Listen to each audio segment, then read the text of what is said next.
Welcome to my YouTube channel, Tony Su Vega, your feng shui guru and paranormal expert.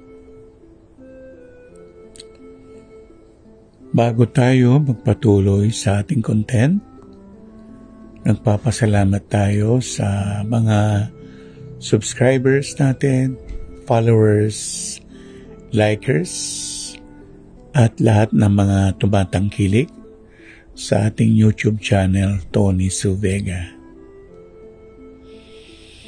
Maraming pong salamat sa inyong lahat at sana tulungan ninyo akong lumago pa ang channel na ito. Maraming pong salamat. Today is Saturday, October 21, 2023, and it is the day of the rat. Best colors to use and wear: blue, all shades of blue. Best things to do on the day of the rat: ang daga ay yang, male, lalaki; tubig, water, can, GAN, at ang kulay nito ay blue.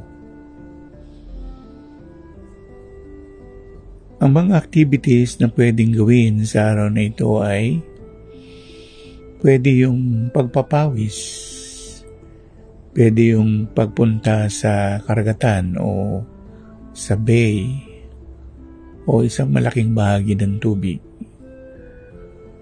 Kung nasa lugar naman na merong taglamig o merong glacier o mga snow, mga ganyan, kagaya ng mga nasa lugar ng Alaska, pwede rin yan.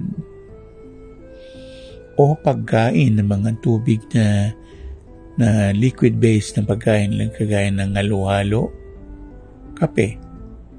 Pagpunta sa isang coffee shop, pagpunta sa isang restaurant. Pwede rin ang pagpunta sa isang butika o mga bilihan ng mga sabon, mga detergent bars, yung mga liquid sosa.